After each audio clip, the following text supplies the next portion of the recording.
They were a nation forged in the crucible of the desert, a family that grew into 12 distinct tribes. Their banners fluttered in the wind, each representing a unique lineage, a specific blessing, and a vital role in the destiny of a nation. From the sands of the Sinai to the green hills of Canaan, they marched as one people. Bound by a covenant with their God, they were the children of Jacob, renamed Israel. For a time their strength seemed unbreakable, their future as bright as the desert sun. But history is a river that often flows in unexpected and tragic directions. The unity that once defined them fractured, and the nation split apart in a bitter schism. 10 of these tribes, forming the northern kingdom of Israel, were torn from their brethren in the south. They were a vibrant and powerful collective, yet their separation set them on a path toward oblivion. Their story was about to take a dark and mysterious turn. The world would soon witness one of history's most enduring enigmas, the vanishing of an entire people. Where did they go? After their kingdom was conquered by the mighty Assyrian Empire, they were deported, scattered across the ancient world like seeds thrown to the wind. They were taken from their homes, marched into exile, and then silence. Did they assimilate into other cultures, their unique identity dissolving into the great melting pot of ancient empires? Or did they maintain their traditions in secret, hidden from the world's view, waiting for a sign to return? The mystery is profound. The silence they left behind is not empty. It is filled with whispers, prophecies, and tantalizing clues. Their disappearance was not just a historical event. It was the fulfillment of ancient warnings and the beginning of a prophetic puzzle that continues to captivate us today. What if their story is not over? What if their descendants are still among us, hidden in plain sight, unaware of the incredible legacy they carry within their very DNA? The search for the lost tribes is more than just a historical investigation. It is a quest to understand the enduring power of identity, faith, and a divine plan that spans millennia. Slight pause. Subscribe to Kingdom Keys Seekers for more hidden biblical truths and prophetic insight. The narrative of the lost tribes begins not with their disappearance, but with their formation. They were the 12 sons of the patriarch Jacob, each destined to become the father of a great tribe. Genesis chapter 49 details the blessings and prophecies Jacob bestowed upon them. From the royal authority of Judah to the seafaring nature of Zebulun, each tribe was given a unique identity and purpose within the larger family of Israel. This was the foundation of a nation, diverse yet interconnected, promised a land flowing with milk and honey. However, the seeds of division were sown long before the final scattering. After the glorious reign of King Solomon, his son's arrogance and lack of wisdom shattered the kingdom. As documented in 1 Kings chapter 12, the nation split in two, a broken crown, a divided map.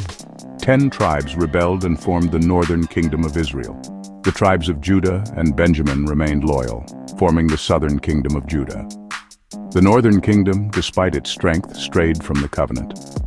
The Bible records their descent into idolatry and disobedience, which brought them under divine judgment. This judgment arrived in the form of the ruthless Assyrian Empire. Around 722 BC, the Assyrians swept down from the north, conquering the kingdom of Israel and its capital, Samaria. As was their brutal policy, the Assyrians deported the Israelites en masse, scattering them throughout their vast empire. 2 Kings chapter 17 verse 6 states it plainly. The king of Assyria took Samaria and carried Israel away into Assyria. They were taken and seemingly vanished from the historical record forever. Unlike the people of Judah, who would later be exiled to Babylon but eventually return, the 10 tribes of the north never came back as a collective entity.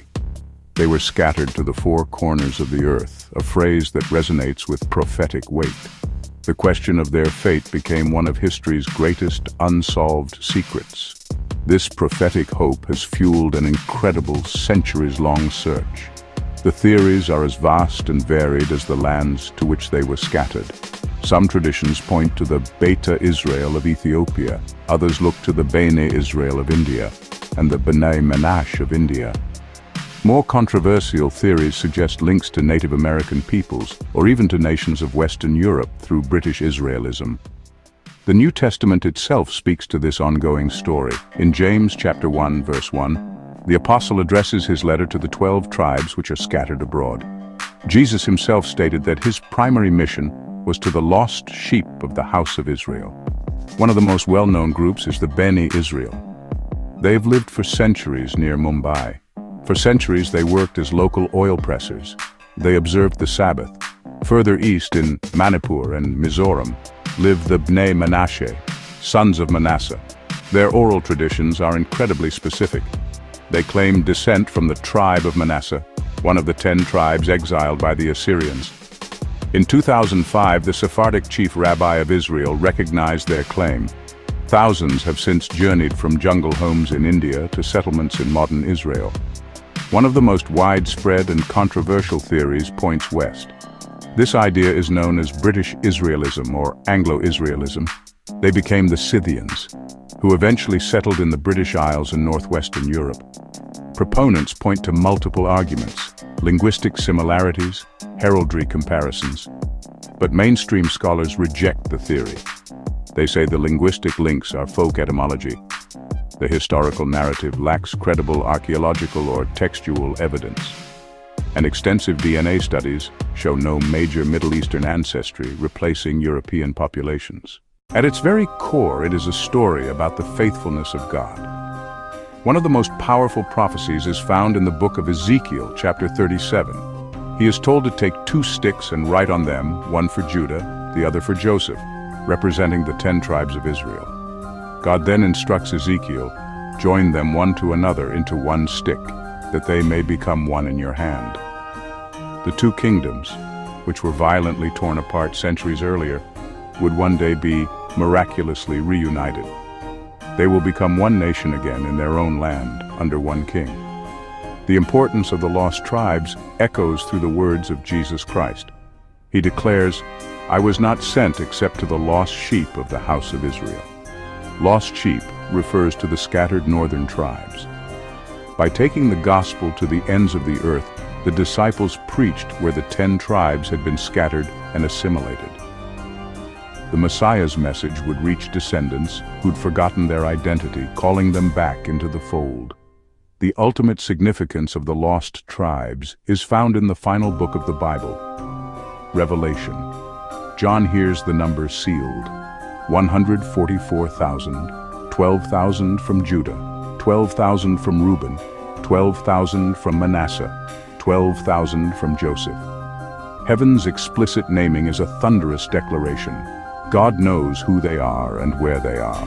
They are not lost to him.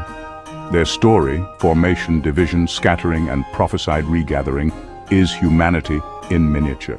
Being lost and being found, rebellion and redemption. God never forgets his people. The lost tribes may be scattered, forgotten by history, even unaware of their own heritage, but they are not forgotten by him. The prophet Zechariah declared a promise from God that echoes through the ages.